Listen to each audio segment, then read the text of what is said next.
دیکھو کہ تم کیا کر رہے ہو، اتقوا اللہ کا خیال رکھو، اللہ سے ڈرتے رہو، اللہ کے غضب سے بچ کر رہو۔ اتقاء بچ کر رہنے کو کہتے ہیں، اور ساری دنیا کے لوگ جانتے ہیں کہ اندیشہ جو ہے نا خطرے کا، اس سے بچنا انسان تو گزار جس کو اللہ نے زندگی دی ہے،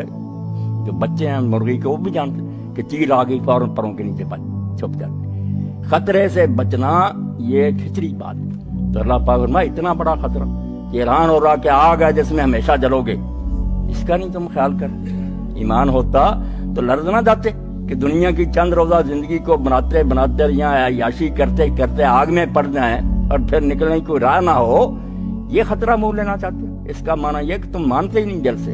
جھوٹ بولتے ہو کہ تم قیامت کو مانتے ہوتے تو اس آگ میں پڑو نا، یہ دنیا کی آگ میں انگلی ڈالو۔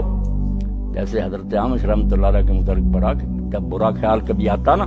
تو چراغ جل رہا ہوتا، انگلی اس پر کر دیتے، جب جلنے لگی فوراً وہ اپنے آپ کو کہتے اس چراغ کی لو جو ہے یہ آگ سے تو برداشت نہیں کرتا اور مجھے جہنم میں بھیج رہا جو 70 گنا ایسے تیز ہے۔ تو اللہ پاک فرماتے ہیں اگر ایمان کا دعویٰ کیا اتقوا اللہ، اللہ سے ڈرتے رہو، بچو اس کے غضب سے، اس کی پکڑ جو ہے اتنی بننا بچہ ربک لشدید، اس نے جب ہاتھ پایا ڈالا نا بچاؤ نہیں ہوگا، کوئی حمایت کے لیے نہیں آئے گا، کوئی مددگار نہیں ہوگا، اپنی جان کو روتا رہے گا، ڈر جا۔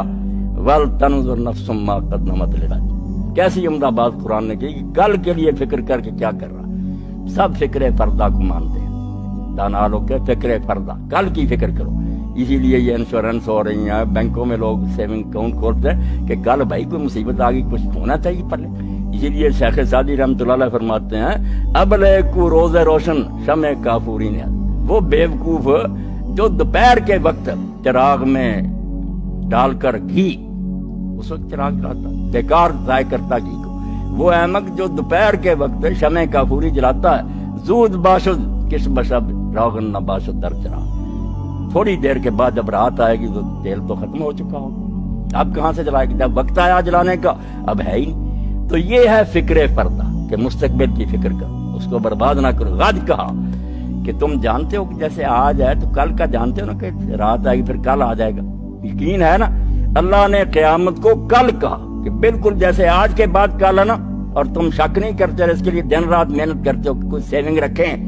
یقین جانو اس سے بھی زیادہ یقینی بات ہے کہ جب مرو گے تو یہ سمجھ لو رات آ گئی، پھر دن آ جائے گا، تم اٹھ کھڑے ہو گئے، کل کے لیے فکر کرو کہ تم کیا آگے بھیج رہے ہو، آگے بھیج رہے ہو، یعنی یہاں سے بھیجو گے وہی ملے گا۔ ذالک بما قدمت یداک، قرآن کہتا ہے یہ جو کچھ دے رہا ہوں یہ تیرے ہاتھوں نے آگے بھیجا تھا، میں نے اس میں کچھ نہیں کیا، اگر نیکیاں بھیجی تھی وہ بھی جمع، صرف اس پر میں نے منافع لگا دیا، 700 گنا اور لاکھوں گنا بڑھا کر تجھے دے دوں، ہے محنت تیری۔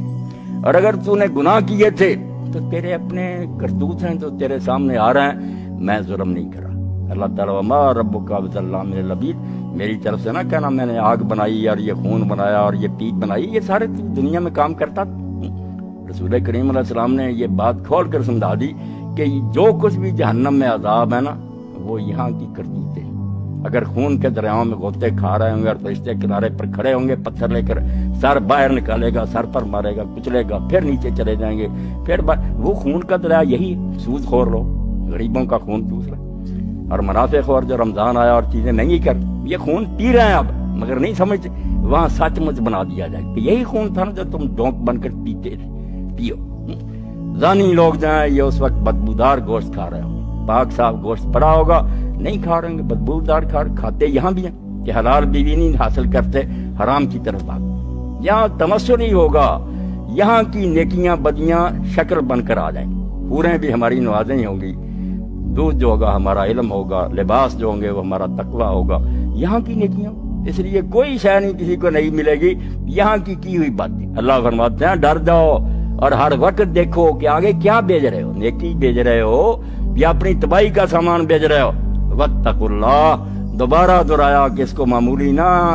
بات سمجھنا، یہ اعلان جو کیا گیا نا سرسری نہ سمجھنا کہ اللہ نے کہہ دیا اللہ سے ڈرو، ایک کان سے سنا نکال دیا، ڈر جاؤ، وقت آنے والا جب اس کے سامنے کھڑے ہو گئے۔